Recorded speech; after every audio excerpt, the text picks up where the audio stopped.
Bueno, esta noche, conforme tenemos nuestro estudio bíblico, regresamos al tercer capítulo de Génesis y al versículo 16.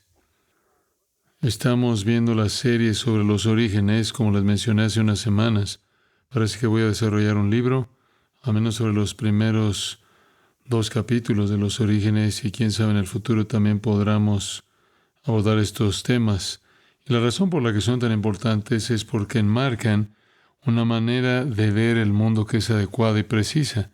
No se puede entender por qué las cosas son como son en el mundo a menos que usted entienda estos primeros capítulos en la primera de Dios. Ahora, como dijimos la última vez presentando la sección donde Dios maldice a la mujer, versículo 16, como dijimos la última vez, la situación de las mujeres en el mundo ha sido muy difícil a lo largo de la historia humana.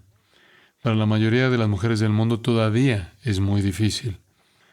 Claro, hay una dureza general en la vida producida por el pecado. Y eso lo experimentan todos, hombres y mujeres, niños y niñas, todos. Todos sufrimos las consecuencias de la caída, que generalmente son debilidad, peligro, desastre, enfermedad y muerte. Todos experimentamos medidas de tristeza y dolor y decepción y falta de satisfacción y pérdida y desilusión, etc. Todos conocemos todas esas cosas. Esas son áreas generales de la maldición que cayó cuando el hombre pecó. Pero más allá de esas consecuencias generales que todos experimentan a un grado u otro, Dios señaló algunos juicios especiales, además de la dureza general de la vida causada por el pecado. Dios impuso una consecuencia especial, un juicio único sobre la mujer y sobre todas las mujeres, y sobre el hombre y sobre todos los hombres. El juicio sobre la mujer debido a su pecado en el huerto está en el versículo 16.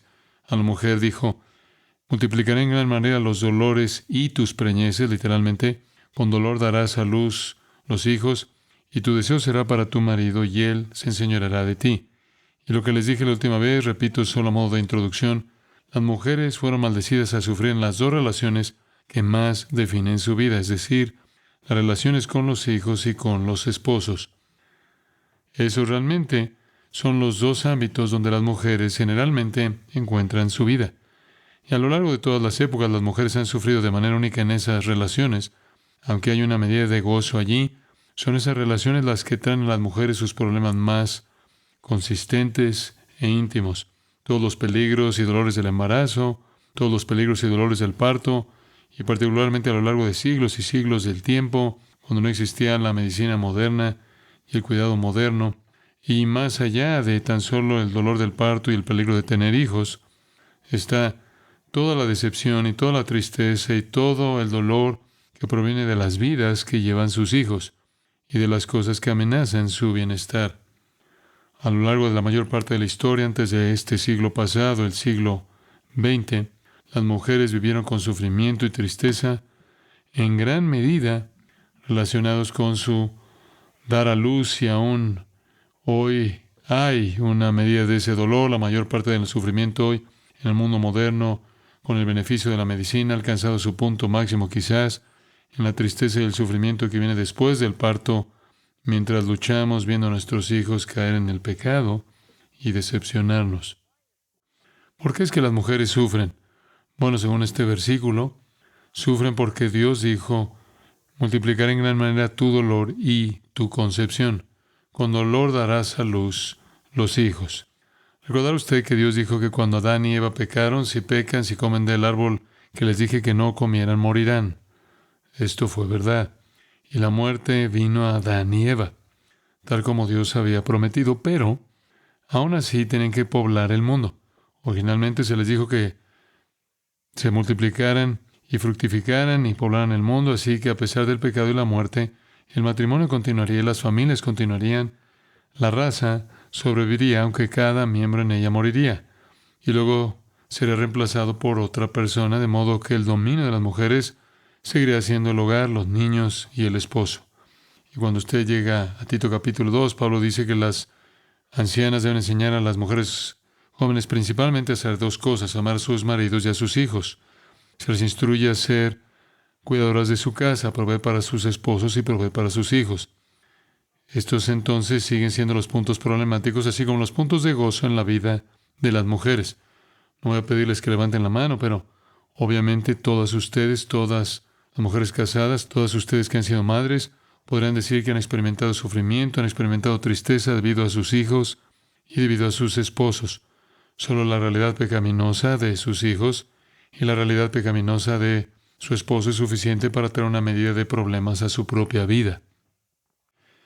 Las feministas en el mundo moderno, por supuesto, condenan colectivamente a los esposos como abusadores e inhibidores de las mujeres, desprecian el matrimonio, celebran la falta de hijos y abogan por el lesbianismo como el ataque final contra los hombres. Pero a pesar de dichos esfuerzos, es sorprendente que las mujeres sigan siendo naturalmente atraídas y necesariamente atraídas a los esposos y a los hijos como la fuente de su satisfacción y su gozo, aunque ellas saben que esos son los ámbitos en los que hay el potencial para el dolor y tristeza más grandes. Todavía son atraídas allí casi inexorablemente porque así las hizo Dios. Encuentran su esperanza más grande en el matrimonio y en la crianza de los hijos. Y así, incluso cuando la cultura desprecia, y aunque les dicen que los hombres serán sus enemigos y la fuente de su decepción y abuso y los niños les traerán tristeza, se encuentran a sí mismas de manera magnética e inexorable atraídas a ese entorno de todas maneras, y eso es porque es parte de su constitución creada. Así que vimos la última vez que fue la primera área de la especificidad de la maldición de Dios sobre las mujeres está relacionada con sus hijos. Multiplicaré en gran manera los dolores. Esa es una declaración intensa en hebreo. El hebreo en sí dice, haciendo grande, causaré que sea grande tu tristeza, doblemente declarada por el bien del énfasis o la intensidad. Voy a hacerte experimentar un dolor serio en el asunto de tus concepciones, tus embarazos y tus hijos. Y dice, literalmente en el versículo 16, multiplicaré en gran manera los dolores y tu concepción, o y tu parto, y les dije la última vez, y lo reitero, la fertilidad de ella fue aumentada por Dios para que las mujeres conciban más hijos después de la caída que antes de la caída. Eso, obviamente, en los términos de este versículo, es el punto del aumento del dolor. Ahora, no habrá habido dolor, asumimos, antes de la caída. Ella habrá tenido hijos a un ritmo más lento, como señalé la última vez, pero incluso cuando llegaran, no habría dolor en el nacimiento de esos niños. No sé cómo funcionaría eso, pero en un mundo perfecto así es como funcionaría. Y cuando los niños nacieran, dado que eran perfectamente justos y eran perfectamente inocentes de cualquier pecado, solo traerían a los padres un gran gozo. No habría nada más que gozo en ese ambiente. Pero después, la mujer, siendo ella misma pecadora, todos sus hijos siendo pecadores, ahora embarazos multiplicados, partos multiplicados, llenan su vida, abarrotan su vida, no solo con la lucha por su propia pureza, sino por la pureza de todos sus hijos que están expuestos, claro, a las tentaciones de los deseos de la carne, los deseos de los ojos y la vanagloria de la vida, debido a su propia condición caída. Y reitera en una declaración en el versículo 16, con dolor darás a luz los hijos. Así que resumiéndolo, la concepción se vuelve más frecuente, los partos se vuelven dolorosos, los hijos se convierten en una fuente de dolor, sufrimiento, tristeza y decepción. Entonces, la mujer es castigada inicialmente de la manera más íntima en el punto de su papel divinamente diseñado como madre. Cerramos la última vez al preguntar qué puede hacer una madre para aliviar esta maldición, qué puede hacer una madre para revertir esto en cierta medida, qué puede hacer una madre para convertir esta tristeza en gozo, y la respuesta, como recordará, está en 1 Timoteo 2:15. Las mujeres serán salvas, las mujeres serán rescatadas, las mujeres serán liberadas. O como lo dice una versión, las mujeres serán preservadas del poder de esta maldición a través del dar a luz hijos si continúan en fe y amor y santidad con dominio propio. La liberación de la maldición y el estigma llegan cuando las mujeres tienen hijos. En otras palabras, la mitigación misma de esa maldición viene en el acto de dar a luz, si la mujer es una mujer piadosa. Es decir, la vida de ella está marcada por la fe en el Señor, por un amor sincero por el Señor, por la santificación o santidad, pureza de vida, y el autocontrol o dominio propio. Esto la marca como una mujer piadosa que producirá hijos piadosos, y en la vida de esos hijos piadosos, la obra del Señor continuará mitigando el pecado en sus propias vidas, santificándolos y por lo tanto reduciendo el dolor de ella. Ahora, esto es maravilloso como promesa para las mujeres, y solo aquellas, no obstante, que conocen al Señor Jesucristo, que son redimidas, justificadas y santificadas, y a quienes se ha dado el Espíritu Santo, pueden disfrutar de esta realidad. Pero es verdad que la maldición se suaviza inmensamente mediante el poder del Evangelio y una vida piadosa, en el caso de la madre, conforme crea a sus hijos para amar al Señor. Ahora pasemos al segundo ámbito, la secundaria. Y esta es una que ciertamente es bien conocida y bien documentada por todos nosotros. El versículo 16 termina con: y tu deseo será para tu marido, y él se enseñoreará de ti. Una mujer va a sufrir mucho en el área de la concepción y el embarazo, y mostramos cómo eso es definitivamente el caso en todo el mundo, a lo largo de toda la historia humana. Todavía lo vemos hoy día en los países del tercer mundo, imágenes y escenas horrendas. Ven nuestros ojos conforme vemos a madres con hijos moribundos y todas las cosas que suceden allí. Incluso en nuestra sociedad avanzada, todavía hay una gran medida de dolor, como hablamos anteriormente.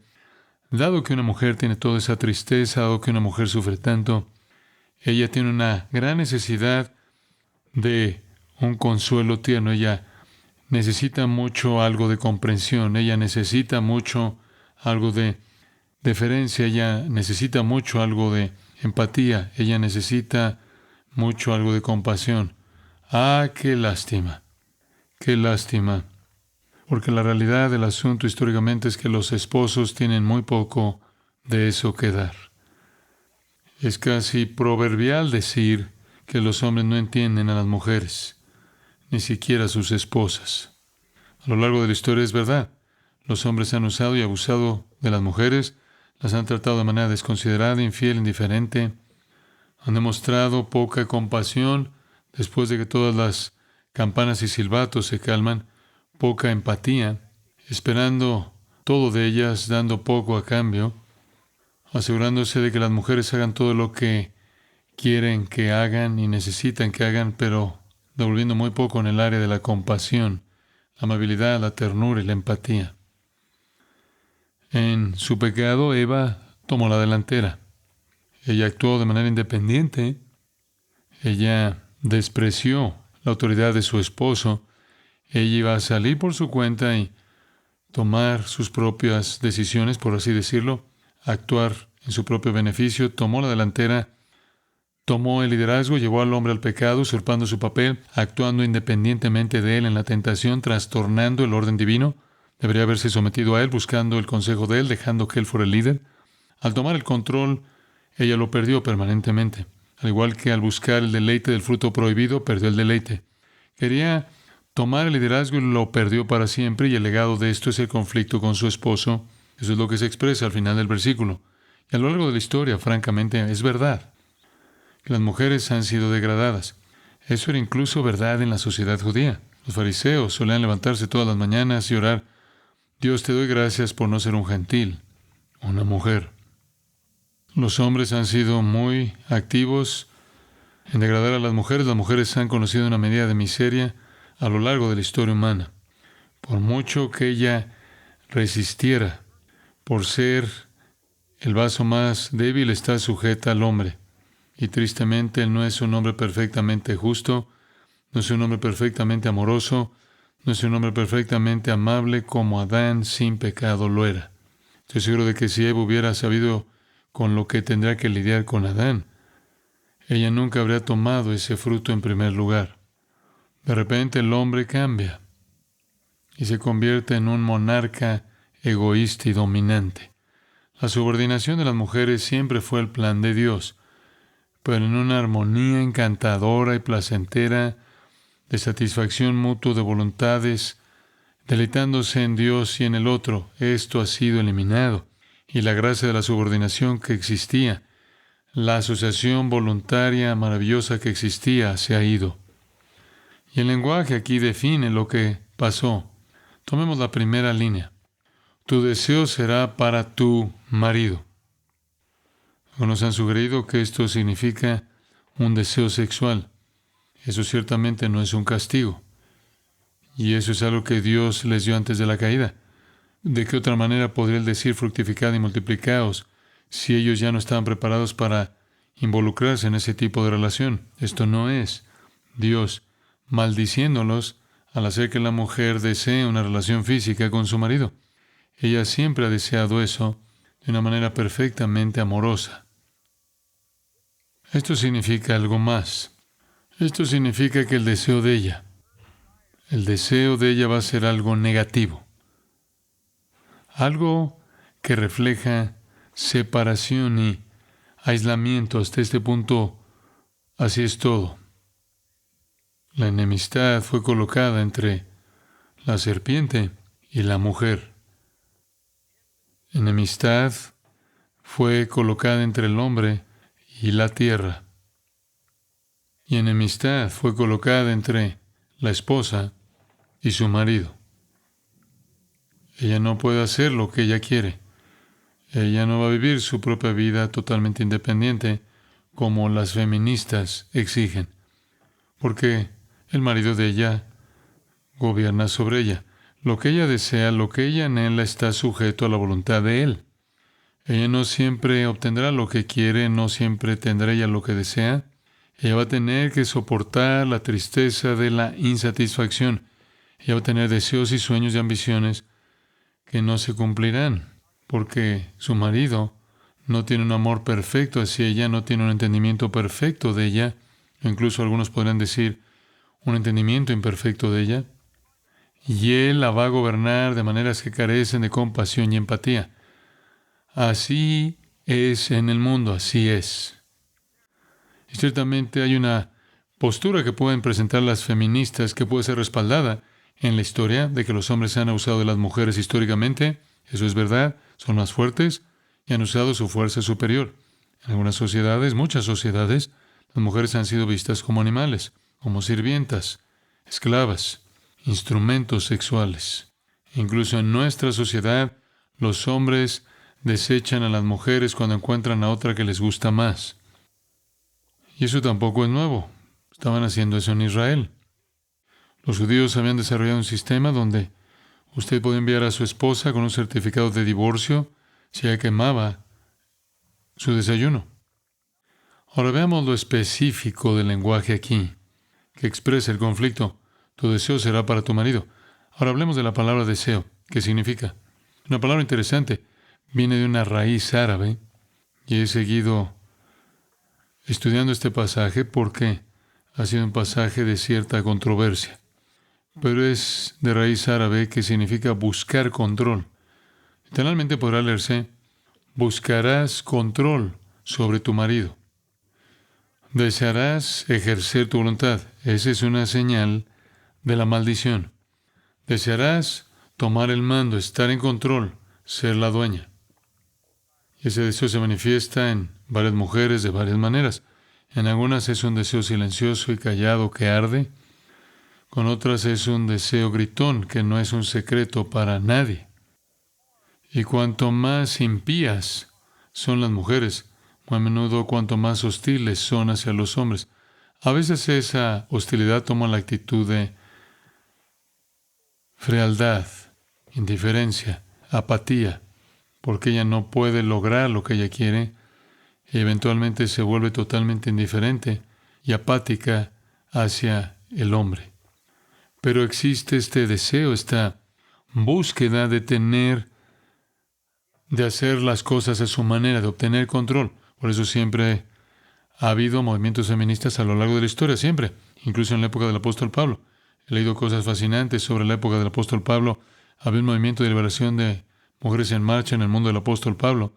Las mujeres se estaban rapando la cabeza y andando con el tronco descubierto, con lanzas en las manos, intentando demostrar que podían hacer todo lo que los hombres hacían. Siempre ha habido ese tipo de movimiento en la historia porque refleja esta maldición. El hombre tiene que lidiar con el hecho de que su esposa quiere controlarlo. Ahora, la situación ideal, según 1 Pedro 3, es que una mujer manifieste un espíritu afable y apacible, y que ella le diga a su esposo, Señor, como Sara le dijo a Abraham, me someto a ti, pero así no es en el mundo. Ella quiere control. Ella quiere lo que ella quiere. Tal vez quiere control de la chequera, de la tarjeta de crédito o lo que sea. Por otro lado, el versículo 16 al final, y Él se enseñoreará de ti. Veamos la palabra enseñoreará por un momento. Mashal significa dominar o reinar. Literalmente significa instalar en un cargo. La idea es que mientras que la mujer busca derrocar el rango, mientras que la mujer busca torcer el orden divino, mientras la mujer busca dominar a su esposo, buscar control sobre él, él la domina. A medida que la mujer tiende hacia la rebelión, el hombre tiende hacia el despotismo. Y aquí tiene usted la batalla de los sexos. Por eso hay conflicto en el matrimonio. Hay conflicto en el matrimonio. No hay duda al respecto. Su deseo es shuka. Shuka. No significa deseo sexual. Ella tenía eso antes de la caída. Es el deseo de salirse con la suya. Incluso se muestra, triste decirlo, en lugares donde no debería mostrarse. Pablo está escribiendo a Timoteo en la iglesia de Éfeso y dice, no permito a la mujer enseñar ni qué, ni usurpar autoridad, porque esa es una tendencia. Ahora, para mostrarle una ilustración de esto, vea en el 4º capítulo de Génesis y versículo 7. Aquí está el único otro uso de la palabra shuka, deseo, en el Pentateuco, en los 5 libros de Moisés, el único otro lugar donde se usa, y está en una frase que es una duplicación exacta de la frase al final del versículo 16. La frase está en Génesis 4, versículo 7. Vean la mitad del versículo que el Señor está hablando a Caín. El pecado está acechando a la puerta y su deseo es para ti, pero tú debes dominarlo. 15 versículos después de Génesis 3:16 está Génesis 4:7 y usted tiene una duplicación exacta de esas frases. Tu deseo será para tu marido y él se enseñoreará de ti. El deseo del pecado es para ti, pero tú debes dominarlo. Las mismas frases. La construcción es absolutamente idéntica. Aprendemos al estudiar la Biblia que cuando usted tiene términos idénticos y construcción idéntica en proximidad cercana, significan lo mismo o expresan el mismo concepto. ¿Qué está diciendo en el capítulo 4, versículo 7? El Señor está hablándole a Caín. Él dice, el pecado te desea a ti. ¿Qué significa eso? El pecado quiere controlarte, el pecado quiere dominarte, el pecado quiere apoderarse de tu vida. Pero tú debes dominarlo, tú debes gobernarlo. Es la misma expresión. La mujer desea controlar al hombre y él la domina. El pecado desea tenerte, tú debes controlarlo. La mujer entonces tiene el mismo deseo hacia el hombre que el pecado tiene hacia Caín, un deseo de control, un deseo de hacer lo que quiere. Y el esposo tiene la misma necesidad de controlar a su esposa que Caín tenía de controlar el pecado. Como dije anteriormente, Eva resistió originalmente el liderazgo de su esposo. Ella pecó. Ella lo llevó a él a hacer la voluntad de ella, ¿verdad? Básicamente. Ella convenció a Adán de hacer lo que ella quería que él hiciera. Comer del fruto. Dios no quería que lo hicieran, ella quería que él lo hiciera. Ella tomó el liderazgo, lo convenció de hacerlo, usurpó la autoridad, ella tomó el lugar del liderazgo, él se sometió a ella y él, por lo tanto, fue sentenciado a tener que lidiar con tal rebelión de forma permanente. La esposa entonces busca control. Ella busca hacer las cosas a su manera, lo que quiere, cuando quiere. El esposo se resiste, intenta mantener el control de él. Y eso, claro, no siempre es equilibrado, no siempre es amoroso, no siempre es amable. Y ahí radica el conflicto del matrimonio que es tan universal. El hombre ya no tiene armonía en el hogar. Ella ya no sigue con gracia. Uno de los grandes eruditos del Antiguo Testamento es E.J. Young. En un par de pequeños párrafos sobre esta parte en particular de Génesis se escribe: la emancipación de la mujer es una ilusión. La mujer no puede liberarse a sí misma. Ella no es igual al hombre, solo ante Dios ella es igual. La tragedia es que su esposo ahora gobernará sobre ella. Ella había buscado gobernarlo a él al darle el fruto prohibido. Ahora él gobernará sobre ella. Aunque hubo una subordinación originalmente planeada divinamente para la mujer, esto iba a ser una bendición para ella. El hombre iba a ser su cabeza en el sentido de que la amaba con un amor en el que no se mezclaba ningún pecado. Él debía amarla como se amaba a sí mismo y ninguna mancha de maldad empañaría la relación. Todo había cambiado ahora por la caída. En lugar del amor suave y tierno del Edén, el esposo ahora dominaría a su esposa rebelde. Sobre ella, él se convertiría en un déspota. Y J. Young dice: en muchas partes del mundo, el papel de la mujer ha sido reducido a esa esclavitud virtual. Nunca olvidaré, Patricia y yo, junto con nuestra familia, estábamos en Calcuta. Estábamos en Calcuta en agosto y hacía calor y era bochornoso y nos estábamos quedando en la casa de William Carey, justo fuera de las calles de Calcuta. Hay millones de personas que viven en las alcantarillas de Calcuta. Es un lugar increíble. Y claro, hay aproximadamente 1,000 millones de personas en la India. Es una experiencia abrumadora. Las vistas y los sonidos y los olores de la India, nada como eso en el mundo. Nos estábamos quedando en un lugar que tenía un piso de tierra y yo estuve enfermo la mayor parte del tiempo. Nuestro hijo Matt estuvo muy enfermo. Nunca lo olvidaré. Él estaba tan enfermo que alguien llamó a una enfermera para que viniera, lo cual es algo muy aterrador, porque la atención médica allí no es la que debería ser, al menos no para personas como nosotros. Íbamos a intentar conseguirle algo de alimentación intravenosa para que no se deshidratara peligrosamente.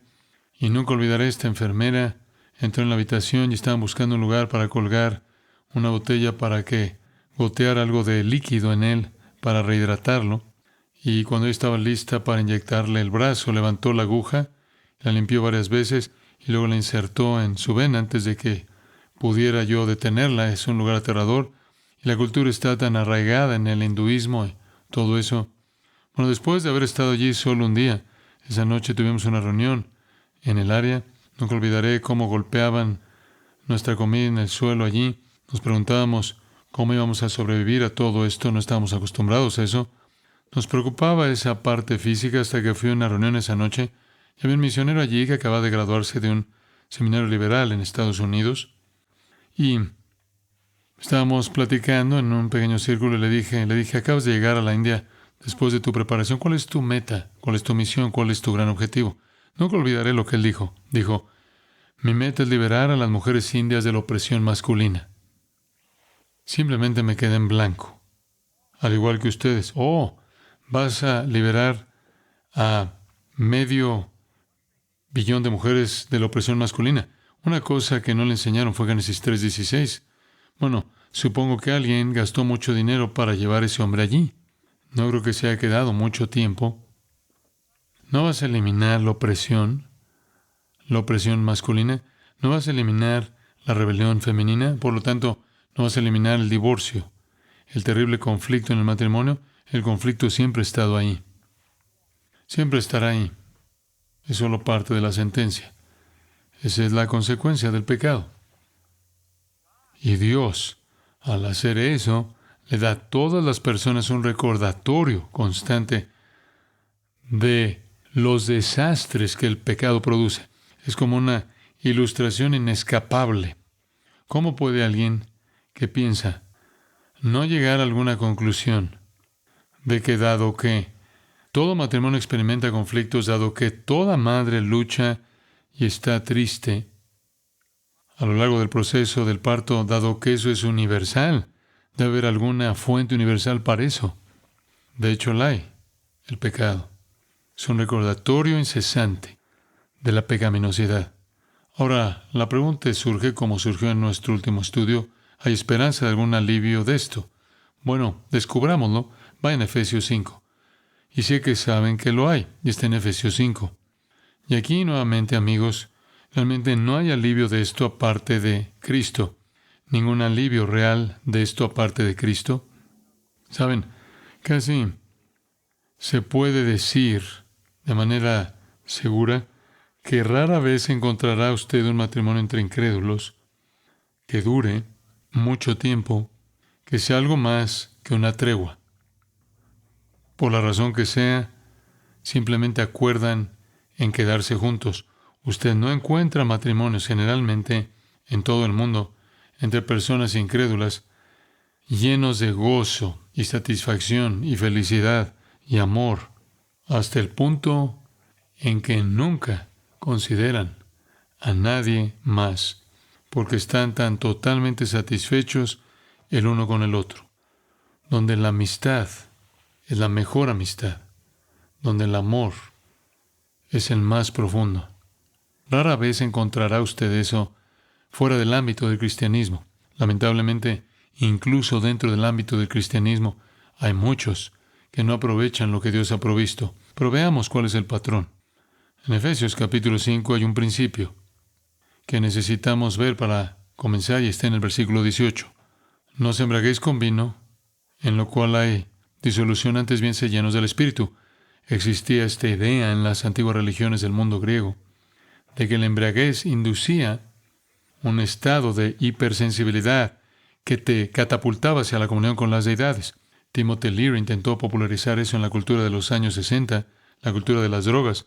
De alguna manera, si querías seguir una experiencia religiosa trascendental, necesitabas embriagarte o drogarte, y eso te catapultaba hacia alguna euforia que te conectaba con las deidades. Y así era en los tiempos de Pablo.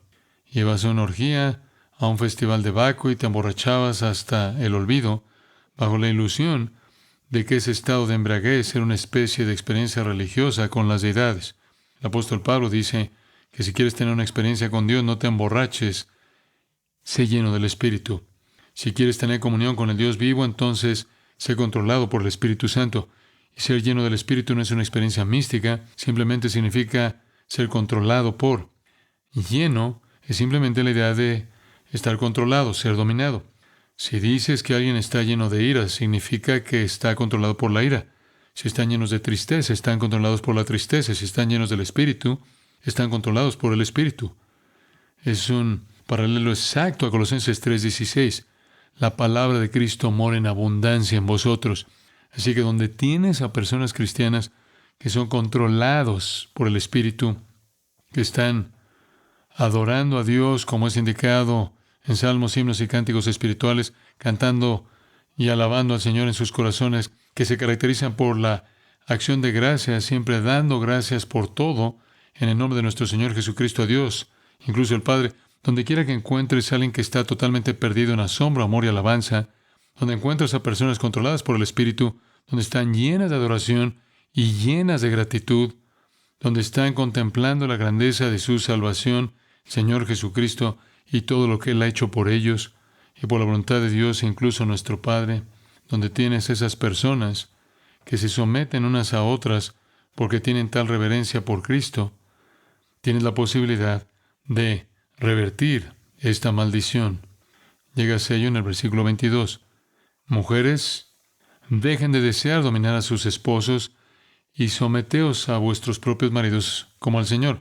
No te rebelas contra el Señor, no te levantas contra el Señor y tratas de tomar autoridad sobre Él.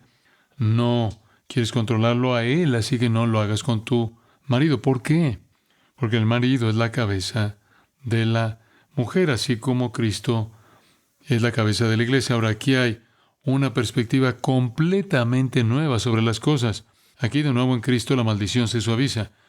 Donde tienes a alguien bajo el control del Espíritu Santo, alguien cuya vida está llena de adoración, versículo 19, llena de gratitud, versículo 20, por su salvación, por todo lo que Dios ha hecho por ellos en el Señor Jesucristo, donde tienes a alguien que vive con reverencia a Cristo y humildemente puede someterse a otros, entonces tendrás la posibilidad de, literalmente, suavizar en gran medida esta maldición, minimizando el conflicto natural. Y las esposas llenas del Espíritu, llenas de adoración, llenas de gratitud, llenas de reverencia por Cristo, van a estar sujetas a sus propios maridos, como al Señor. Esa es la obligación de la esposa. No dice que debes obedecer a tu esposo, eso está reservado para los niños y los siervos. Más adelante en el pasaje, la relación entre marido y mujer es diferente. No es un tema de mandar y obedecer, es algo más íntimo, vital y profundo, y por eso dice, esposas, someteos a vuestros propios maridos. Hay intimidad ahí.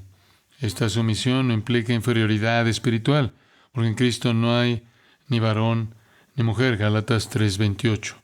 El Señor Jesús, después de todo, está sujeto a Dios Padre, pero de ninguna manera es inferior. Tampoco la mujer es inferior al hombre.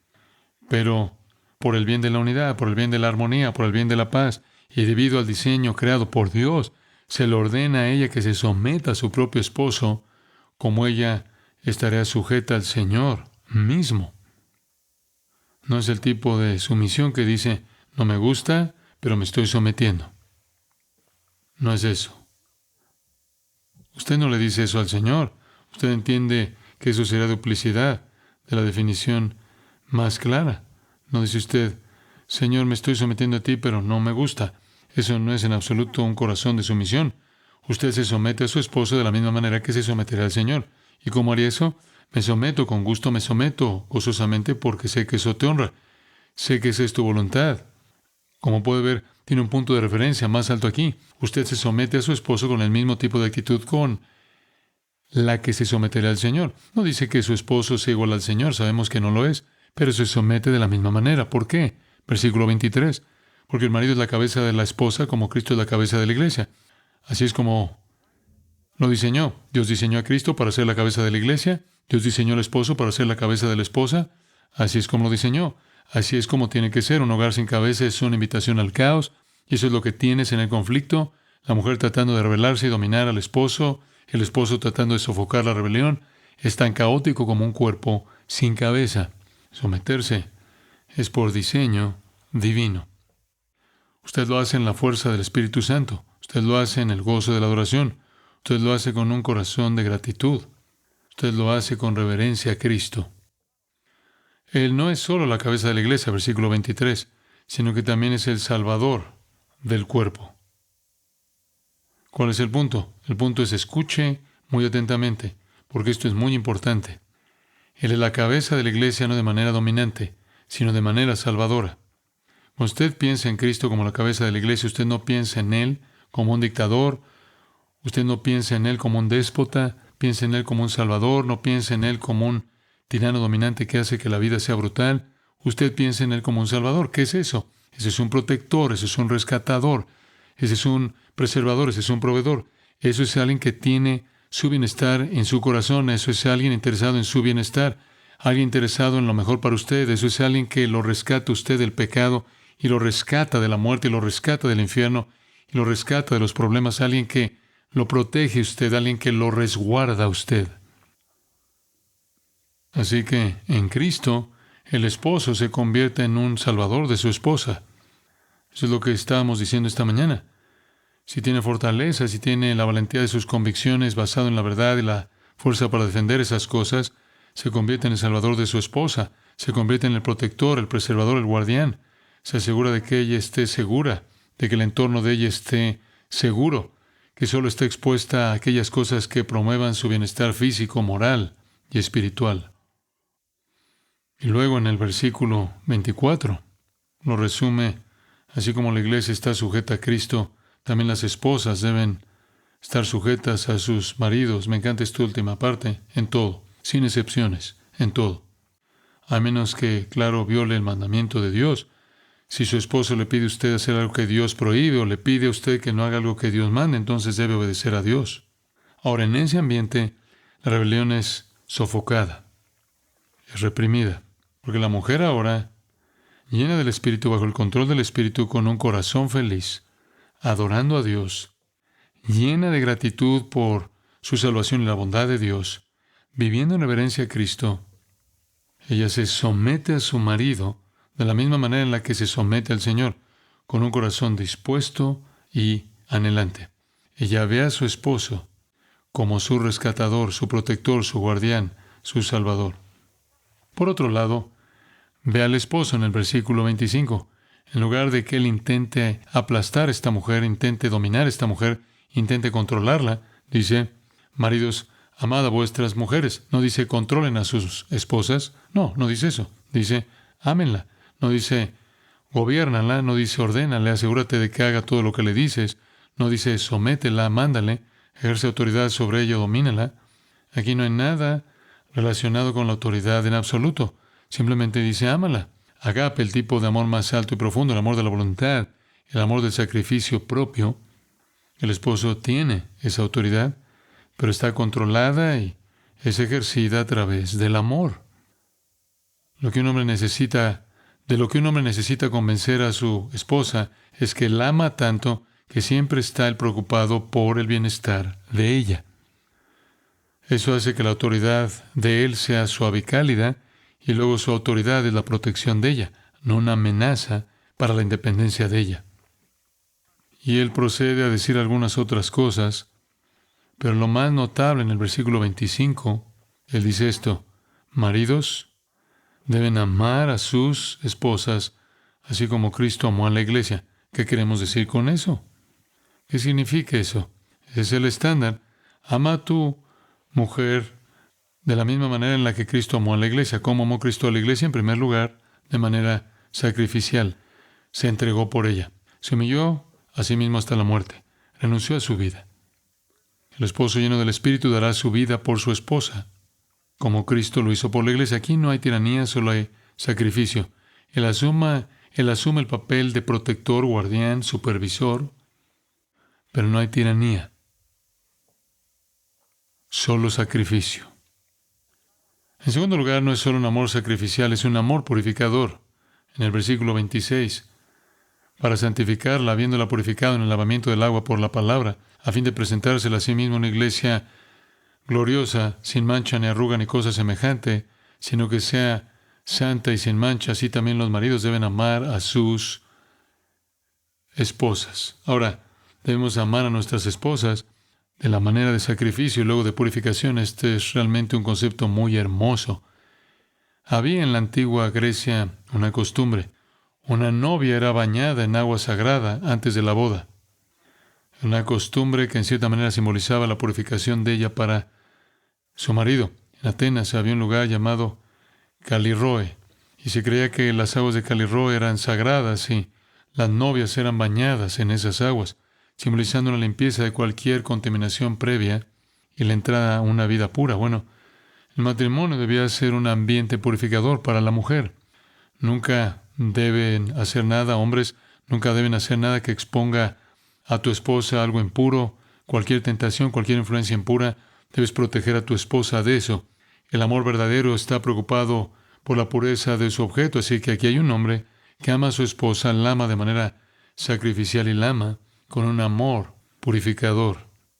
Cualquier supuesto amor que arrastre a un cónyuge hacia la impureza de cualquier tipo es un amor falso. Y yo le digo eso a los jóvenes. Ya sabes, si un joven se acerca y te dice, te amo, ahora acuéstate conmigo, eso no es amor. Eso no es amor. Es claro que eso no es amor. En primer lugar, el amor nunca busca lo suyo, ¿verdad?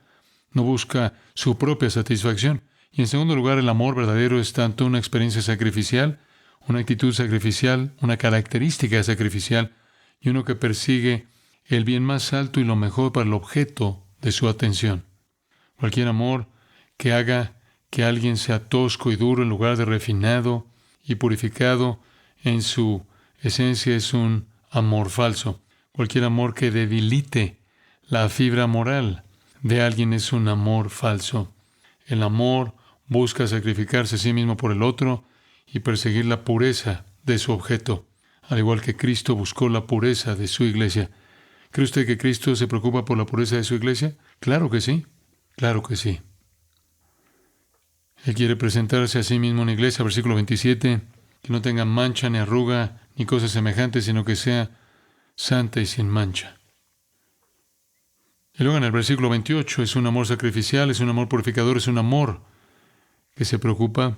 Dice en el versículo 28, así también los maridos deben amar a sus esposas como sus propios cuerpos. El que ama a su mujer, a sí mismo se ama, porque nadie aborreció jamás su propia carne, sino que la sustenta y la cuida, así como también Cristo con la iglesia, porque somos miembros de su cuerpo. Lo que Él quiere decir es que amas a tu esposa de la misma manera en la que te amas a ti mismo. No tienes que aprender a amarte a ti mismo, lo haces naturalmente. Te cuidas a ti mismo, eso es lo que haces. Te alimentas a ti mismo, te vistes a ti mismo y te aseguras de que todas tus necesidades estén satisfechas. Bueno, eso es exactamente lo que debes hacer por tu esposa, con el mismo tipo de atención, el mismo tipo de devoción, la misma consistencia que te das a ti mismo. Ella no es solo una cocinera, lavandera y niñera, etcétera, etcétera. Debes cuidarla, dice, me encanta ese término. Cuidamos nuestra propia carne, nutrimos nuestra propia carne. Cuidar en griego significa calentar con el calor del cuerpo, ablandar, derretir. Se usaba para describir a las aves madres sentadas en el nido con sus pequeños pájaros a su alrededor. Y además no solo es un amor sacrificial, purificador y cuidadoso, sino que este amor que los esposos tienen es un amor irrompible. Versículo 31. Por esto el hombre dejará a su padre y a su madre y se unirá a su mujer y los dos serán una sola carne. Esa es una cita de Génesis 2:24 y eso indica la naturaleza permanente de un matrimonio. Es indivisible, es irrompible y es tranquilizador para una mujer saber que un esposo no está buscando a alguien más o a alguien mejor. Amas a tu esposa con un amor sacrificial, purificador, cuidadoso y un amor irrompible. Haces eso porque así es como Cristo ama a su iglesia. A pesar de la maldición, el matrimonio puede ser lo mejor que la vida tiene que ofrecer. El Nuevo Testamento lo llaman la gracia de la vida. Esa es una manera de decir que es lo mejor. Ahora entendemos que el pecado golpeó el matrimonio realmente fuerte. Golpeó el matrimonio fuerte solo porque todos en la familia son pecadores. El esposo es un pecador, la esposa es una pecadora. Y conforme luchan contra su propia condición caída, estamos cerca del conflicto, no solo en nuestras propias vidas, sino en sus vidas. Eso complica la dificultad. Luego traemos niños y eso lo complica aún más, ya que toda su condición caída es mezclada con la nuestra. En ese ambiente, la mujer, debido a su maldición especial, quiere impulsarse a sí misma hacia el cumplimiento de todos sus deseos. Ella no quiere someterse, ella no le gusta someterse.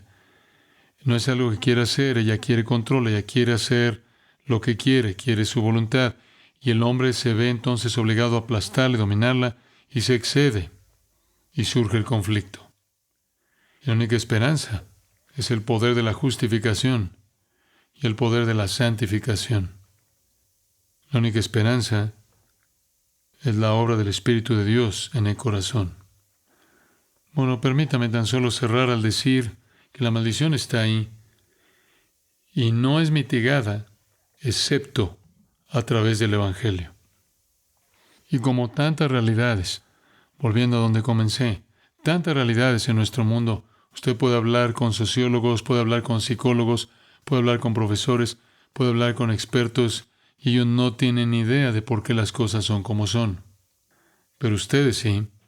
En nuestro estudio de Génesis hemos añadido componentes a nuestra manera de ver la vida. Entendemos el universo físico. Entendemos todo lo que necesitamos entender sobre sus orígenes, porque entendemos Génesis 1 y 2. Entendemos el universo moral. Entendemos por qué hay moralidad e inmoralidad, por qué hay pecado. Entendemos lo que proviene de eso, porque entendemos la primera parte de Génesis 3. Así que entendemos el universo físico, entendemos el universo moral, también entendemos el universo social, que se desarrolla de manera más íntima en la familia, y entendemos por qué hay problemas allí, por qué hay conflictos allí. Y eso tiene que ver no solo con la secuencia natural que surge de la caída, sino también debido a la maldición divina. Y sabe, no somos muchos nobles ni muchos poderosos, pero sabemos más que el resto del mundo sobre por qué las cosas son como son. Pero no es aún más maravilloso que eso. Conocemos la solución a los problemas. ¿No es así? Y lo escuchó usted esta noche en las aguas del bautismo. Transformación total.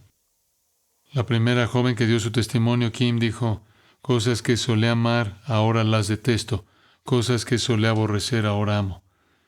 Esa es una transformación total. Eso es lo que Cristo puede hacer en una vida. Bueno, la próxima vez vamos a ver la maldición que cayó sobre el hombre.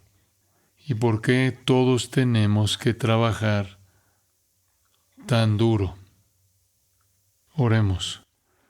Padre, una vez más ha sido un día maravilloso y tú siempre nos abres la palabra y somos alimentados.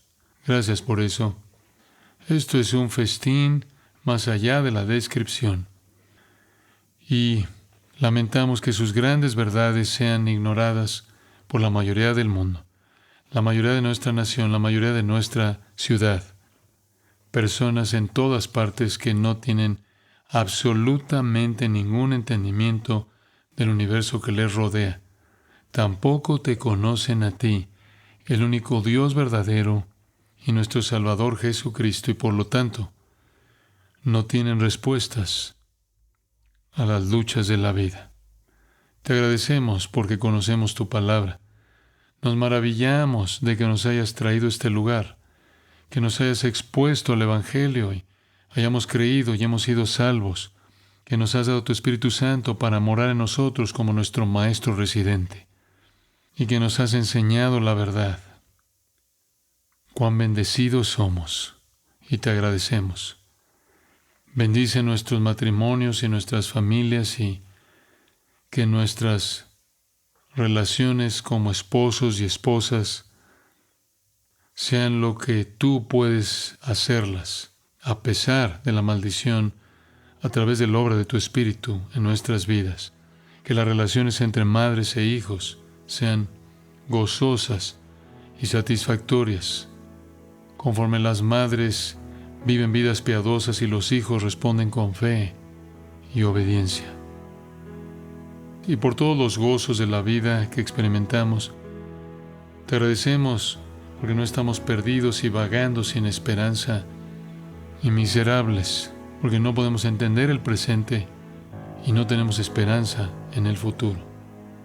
Eso no somos nosotros, Señor. Entendemos el presente y tenemos esperanza en el futuro. Nos has dado esa esperanza en Cristo. Lo alabamos y oramos en su nombre. Amén.